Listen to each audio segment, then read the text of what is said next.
ওয়াস-সাদিকিন ওয়াস-সাদিকাত মানে সত্যবাদী নারী ও পুরুষ। 4 নম্বরে কি? সত্যবাদী নারী ও পুরুষ। আরবিতে বলেন সাদিকিন সাদিকাত। সবাই পড়তে হবে, আওয়াজ করে পড়েন। সাদিকিন সাদিকাত মানে হচ্ছে সত্যবাদী নর ও নারী। সবচাইতে বেশি সত্য বলেন কে? আওয়াজ করে বলেন। এজন্য রাব্বুল আলামিন বলেন ওয়ামান আসদাকু মিনাল্লাহি হাদিসা। আল্লাহর চাইতে বেশি সত্যবাদী কেউ আছে নাকি? আছে? ওয়ামান আসদাকু মিনাল্লাহি কিলা। আল্লাহর কথার চাইতে বেশি সত্য কথা কারো আছে নাকি? এজন্য আমরা যখন আল্লাহর কথা বলি মানে কোরআন তেলাওয়াত করি, কোরআন তেলাওয়াতের পরে আমরা কি পড়ি? দেখি কে বলতে পারেন? কি পড়ি? সাদাকাল্লাহুল আযীম। ঠিক কি না? সাদাকাল্লাহুল আযীম মানে মহান আল্লাহ তাআলা তিনি সত্য বলেছেন। সাদাকা মানে কি? সত্য বলা। সাদাকা মানে কি? তেলাওয়াত শেষে আল্লাহর কালাম যখন আমরা পড়ি আমরা বলি সাদাকাল্লাহুল আযীম, মহান আল্লাহ তাআলা সত্য বলেছেন। কারণ আল্লাহর কথার মধ্যে কোনো গোজামিল নাই, কোনো মিথ্যা নাই। চিল্লায় বলেন ঠিক কি না? এজন্য আল্লাহ বলেন ওমান আসদাকু মিনাল্লাহি হাদিসা। আল্লাহর কথার চাইতে সত্য কথা কারো হতে পারে না। এজন্য কোরআন তেলাওয়াতের পরে, আল্লাহর বাণী তেলাওয়াতের পরে আমরা পড়ি সাদাকাল্লাহুল আযীম মানে মহান আল্লাহ তাআলা সত্য কথা বলেছেন। ঠিক কি না? আবার বিশ্বনবীর একটা উপাধি হচ্ছে সাদিকাল আমিন। বিশ্বনবী সত্যবাদী, বিশ্বনবী আমানতদার। এই সাদাকা থেকে এসেছে সাদেক। সাদেক মানে সত্যবাদী। বিশ্বনবীর চাইতেও কেউ সত্যবাদী বেশি হতে পারে? জোরে বলেন। বিশ্বনবী সাল্লাল্লাহু আলাইহি ওয়াসাল্লাম যখন নবী হলেন, আল্লাহ বললেন হে মুহাম্মদ এবার তুমি দাওয়াত পাবলিকলি পৌঁছায়া দাও। বিশ্বনবী পাহাড়ের উপর উঠে দাওয়াত দিলেন। বললেন ও মক্কাবাসী, আমি যদি কিছু কথা বলি বিশ্বাস করবা? মক্কাবাসী কি বলছিল জানেন? মক্কাবাসী বলেছিল অবশ্যই বিশ্বাস করব। মা জাররাবনা মিনকা ইল্লা সিদকা। কারণ মুহাম্মদ বিগত 40 বছর তোমার কাছ থেকে আমরা মক্কাবাসী একটাও মিথ্যা কথা শুনি নাই। কত বড় অ্যানাউন্সমেন্ট, কত বড় ডেক্লারেশন। পুরো এলাকাবাসী একসাথে বলল মা জাররাবনা মিনকা ইল্লা সিদকা। মুহাম্মদ বলো বলো, বিশ্বাস করব না মানে? গোটা জিন্দেগিতে গত 40 বছর তোমার মুখ থেকে একটা মিথ্যা কথা আমরা কখনো শুনি নাই।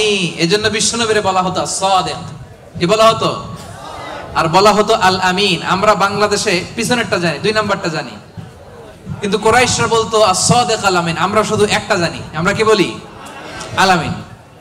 আমরা বলতাম বিশ্বনবীর ডাক নাম কি ছিল?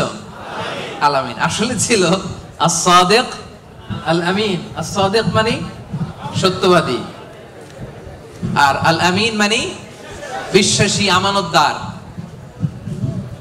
মক্কার কাফিররা, মক্কার মুশরিকরা দল করতো আবু জাহেলের, কিন্তু আমানত রাখতো বিশ্বনবীর কাছে। পড়েন সুবহানাল্লাহ। অবাক করো না ঘটনা? দল করতো কার? কথা বোঝে নাই বোধহয়। দল করতো কার? কিন্তু আমানত রাখার সময়, কারণ ওরা ভালো করেই জানে আমানতের প্যাকেট যদি আবু জাহিল্লার কাছে রাখে তাহলে টাকাও শেষ, টাকার ঠোঙ্গাও। এজন্য সবকিছু নিয়ে মুশরিক শিরক করে, মূর্তি পূজা করে, কিন্তু আমানত রাখে কার ঘরে? সুবহানাল্লাহ কইতে বললেন না? বিশ্বনবী যে রাতে হিজরতে যাবেন, ওই রাতে বিশ্বনবীর খাটে বিশ্বনবী মেয়ের জামাই আলী রাদিয়াল্লাহু তাআলা আনহুরে শোয়ায় গেছিলেন। কারণ তিনি বলেছিলেন আলী, আমি তো আবু বকরকে নিয়ে আজ রাতে মক্কা থেকে মদিনায় হিজরতে যাব, আমার ঘর ভর্তি ডিপোজিটের মালামাল মানে আমানতের মালামাল, এগুলো দিবা। মক্কার প্রত্যেকটা লোকের হাতে পাই টু পাই বুঝিয়ে তারপরে তুমি হিজরতে যাবা। সাইয়েদনা আলী রাদিয়াল্লাহু বলেন এই আমানতের মাল মক্কাবাসীদেরকে বুঝাই দিতে আমার 1 দিন না 2 দিন না টানা 3 দিন লেগেছে। পড়েন সুবহানাল্লাহ। এজন্য 4 নাম্বার গুণাবলীতে আল্লাহ বললেন ওয়াস-সাদিকিন ওয়াস-সাদিকাত। সত্যবাদী নরনারী, সত্য বলার দরকার আছে না নাই? রব্বুল আলামিন ইরশাদ করেন ইয়া আইয়ুহাল্লাযীনা আমানুত্তাকুল্লাহা ওয়া কুনু মা'আস-সাদিকিন। ওহে বিশ্বাসীরা, তোমরা আল্লাহরে ভয় করো, সত্য কথা বলো। কার হুকুম? আল্লাহ। সত্য বলতে রাজি আছেন? সাদিকিন সাদিকাত মানে হচ্ছে সত্যবাদী নরনারী। যারা সত্য বলে, সত্য বলতে রাজি আছেন তো? মিথ্যা বলা যাবে? হ্যাঁ, সদা সত্য কথা বলবো। আমাদের বাংলাদেশে কোর্টে যায়, কোর্টে যে কোরআনের উপর হাত রাখে, বলে যাহা বলিব সত্য বলিব, সত্য বই মিথ্যা বলিব না। কিন্তু বলার সময় মিথ্যা ছাড়া কিছুই বলে না। আছে না নাই? আমাদের হাইকোর্ট গুলাতে, সুপ্রিম কোর্ট গুলাতে সাক্ষী দেওয়ার সময় মিথ্যা সাক্ষী আছে না নাই? বেশি না কম? মিথ্যা বলা যাবে? মিথ্যার সাথে আমাদের মুসলিমদের, মুমিনদের কোনো সম্পর্ক আছে? এজন্য আমরা সদা সত্য কথা বলবো। নাম কাওয়াস্তে, নিয়মের বাহানা দিয়ে, নিয়ম মানার জন্য, সামাজিকতার জন্য কোরআনের উপর হাত দিয়ে যাহা বলিব সত্য বলিব, সত্য বই মিথ্যা বলিব না, এমন আমরা করিব না। ঠিক কিনা? আমরা মন থেকে, হৃদয় থেকে সব সময় সত্য বলবো। ঠিক কিনা? বিশ্বনবী বলেন আলাইকুম বিসিদক, সব সময় সত্য বলবা। ফাইন্নাস সিদকা ইয়াহদি ইলাল বিররি, সত্য মানুষকে পুণ্যের পথ দেখায়। ওয়া ইন্নাল বিররা ইয়াহদি ইলাল জান্নাহ, পুণ্য মানুষকে জান্নাতুল ফেরদাউসের পথ দেখায়। কোন সুবহানাল্লাহ। কি সুন্দর কথা। আলাইকুম বিসিদক ফাইন্নাস সিদকা ইয়াহদি ইলাল বির, সত্য মানুষকে পুণ্যের পথ দেখায়। আর পুণ্য মানুষকে কিসের পথ দেখায়? জান্নাতের পথ দেখায়। আর একটা মিথ্যা যদি বলেন, এটা আপনারা জাহান্নামের পথ দেখায়। ঠিক কি না? মিথ্যা যদি একটা কথা বলেন, একটা মিথ্যা যদি বলেন, এইটারে ঠিক রাখার জন্য আরো 10টা মিথ্যার দরকার আছে না নাই? মিথ্যা আরো মিথ্যার দিকে নেয়, ওই মিথ্যা তাকে জাহান্নামের দিকে নেয়। সত্য মানুষকে পুণ্যের দিকে নেয়, সততার দিকে নেয়। এই সততা তাকে জান্নাতের দিকে নেয়। চিল্লায় বলেন ঠিক কি না? আমরা সত্য বলবো, রাজি আছেন? وَلَنَبْلُوَنَّكُمْ بِشَيْءٍ مِّنَ الْخَوْفِ وَالْجُوعِ وَنَقْصٍ مِّنَ الْأَمْوَالِ وَالْأَنفُسِ وَالثَّمَرَاتِ وَبَشِّرِ الصَّابِرِينَ, ধৈর্যশীলদেরকে সুসংবাদ দাও। রব্বুল আলামিন বলেন আমি মাথা গরম করো না, তোমাদেরকে ক্ষুধা দিয়ে পরীক্ষা করব, তোমাদেরকে ভয় দিয়ে পরীক্ষা করব, প্রাণ হানি, ফসল হানি দিয়ে পরীক্ষা করব। এই পরীক্ষার মুহূর্তে মাথা গরম না করে, হাহুতাশ না করে যারা ধৈর্য ধারণ করবে, তাদের জন্য সুসংবাদ রেখে দিয়েছে কে? সাবিরিন, সাবিরাত, ধৈর্যশীল হবেন আর ক্ষমা করে দিবেন মানুষকে, রেগে যাবেন না। ক্ষমা করে দিবেন, ক্ষমা করলে আপনার হৃদয়টারে প্রশান্ত করবে কে? এজন্য আল্লাহ বললেন আস-সাবিরিন ওয়াস-সাবিরাত, ধৈর্যশীল নরনারীদের জন্য আমি রব্বুল আলামিন ক্ষমা প্রস্তুত করে রেখেছি, তাদের জন্য প্রস্তুত করে রেখেছি মহাপ্রতিদান। আস-সাবিরিন ওয়াস-সাবিরাত, ধৈর্যশীল বান্দা বান্দীদেরকে পছন্দ করে কে? বিশ্বনবীকে রব্বুল আলামিন বললেন ওয়াসবির আলা মা ইয়াকুলুনা ওয়াহজুরহুম হাজরান জামিলা। নবী হে, আপনারে গালি দেয়, আমি দেখি, আমি জানি, আমি বুঝি, মক্কার কুরাইশরা আপনারে গালি দেয়, কটু কথা বলে, বাজে কথা বলে, মন্দ কথা বলে, যাই বলুক না কেন আপনি ধৈর্য ধারণ করেন, ওদের কথার দিকে চোখ দিবেন না, কান দিবেন না, ইগনোর করেন। কিয়ামতের দিন আসল বিজয় আপনার হবে। ঠিক কি না? ওয়াহজুরহুম হাজরান জামিলা ওয়াসবির আলা মা ইয়াকুলুন। নবী, ওরা আপনারা অনেক কথা বলে, গালি দেয়, আপনারে পাগল বলে। বিশ্বনবী কি পাগল? পাগল যে বিড়বিড় করে, বিশ্বনবী কখনো বিড়বিড় করছে? পাগলের চুল আশ্রানো নাই, দাড়ি আশ্রানো নাই। পাগল কোনোদিন পারফিউম দেয়? কথা কয় না। পাগল কোনোদিন সুন্দর জামা পরে থাকে? পাগল কোনোদিন দাঁত মাজে?